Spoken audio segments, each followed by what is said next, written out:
Hello visuals and welcome back. Actually no, I need to start this video again. Oh, where's Dan gone? I've overused that joke so many times. Look at the little blue. Can you tell it to me? What gives it away is the beard, probably. Yes, visuals, today we're going to discuss the Batman, right? The Batman is one of the greatest characters, if not the greatest and the most popular and well-known character of all time. And I've discussed them, with Chris and other mates about how awesome it would be to be different superheroes and how awesome it would be to the Batman. But the more I think about it, I actually think it would be horrible. Today's Superhero Wednesday, I want to discuss with you guys the reason why being the Batman wouldn't actually be so great. And maybe it's a topic you've already thought of yourself. If you have, that's awesome. Give us your reasons why it would actually kind of suck to be the Batman in the comments below. But I've just got a few thoughts here, and some of it's a bit like, oh, okay, actually, yeah, keep him away. I'm going to have a swag of my coffee, watch this for the Flash. Got that really, really quick because I'm now the Flash. But yeah, let's go take a look at why I think Batman would actually be scary, painful, horrible, stressful, why it would be a little bit too much. I think the biggest thing to point out, and that I always forget, and a lot of other people forget because we've seen him do some badass moments, that he's just a man. Think about it, with this man, he needs time to physically repair. I know Bruce separates the man from the bat and all that stuff, but deep down, actually, when Batman gets hit, Bruce Wayne's getting hit, he needs to physically repair himself, mentally, physically, everything. It's draining, it's daunting, and he puts a lot of weight on his shoulders to protect his city. He's just a bloke, and he endures so much. And the backstory, we forget how much, we don't forget, but obviously hope there's no one out there, but I don't personally know what it's like to have a traumatic backstory like Bruce Wayne. That really sits with him, and you can tell that it mentally just takes him to different places. Sometimes though he uses it for strength and what he needs to do for the right thing. Sometimes it gets used against him, sometimes it sends him over. It's always there, and you forget as a young boy having that happen to him. It's gonna do something to you.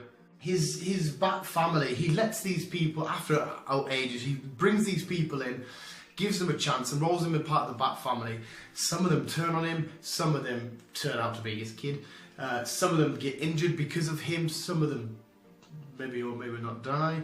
But a lot of stuff for him to bring people in and this stuff to happen to him because he always blames himself.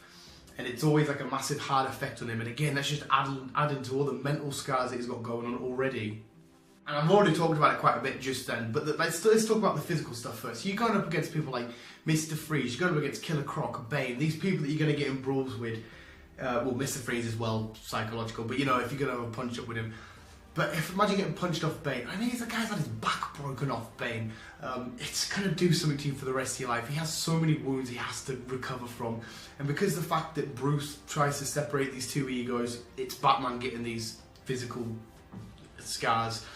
It's him. He's going to be absolutely messed up. And the biggest thing out of the physical and mental is worse for me because you're going up against, again, Mr. Freeze, because there's a bit of tactician involved in there.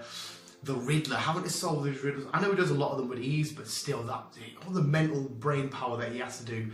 But the worst is the Joker. Imagine someone like the Joker, you're up against that.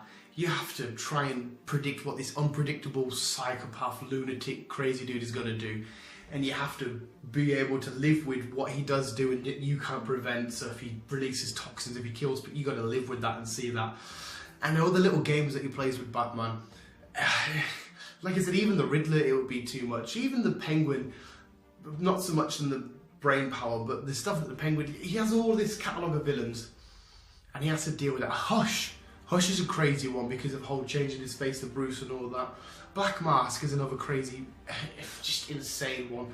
So yeah, the mental goals that he has to accomplish to beat certain villains and that he has to do, and he's constantly thinking. It's a bit too much. The city itself, Gotham, is just a shithole riddled with crime, and he's one bloke the majority of the time with money stopping all of this on a daily or nightly basis. Even if he's up against the mafia or the Falcons, whoever it may be, it's still going to be so tiring, and it's just damn right scary. Again, I could have maybe done it on the mental side of things. The Scarecrow, when he puts your toxins in there and you've got to deal with all your worst fears and all that, and you've got to deal with so much. his catalogue of villains, a lot of them are scary. I think Scarecrow probably is, for me, it's having him or the Joker that's scariest. But he's got to deal with that. And surely he's going to get nightmares, flashback at him in the future when he's sat chilling. All this stuff's going to keep pounding away at him and what's happened. He's never going to be able to relax. Even in the future, in the comics, if they completely write Batman off and he's just sat chilling and retired, some of this is bound to come back and just sort of give him, like, you know, when people get that post-war thingy when they come back from war, that's bound to happen to him. But yeah, visuals, there's a couple of reasons why I think being Batman would be horrible. I mean, at the end of the day, if somebody said, here's a Batsuit and a Batcard, do you want to be Batman? You're going to say, yeah, of course you are. But when you really think about it, it's not a nice job to have. If you're going to do it, if you're just going to be Batman and just have a laugh and let other people save your city, fair enough. But if you're going to take the Batman, if you're going to take the cowl and become the Bat, that's what you got to look forward to. So visuals, hope you'd enjoy. You hit like when subscribe if you haven't already. It was quite a more of a not serious, because it's still talking about comic books and it's not real, but it's more of a it's one of them. Visuals keep being you and I'll keep it.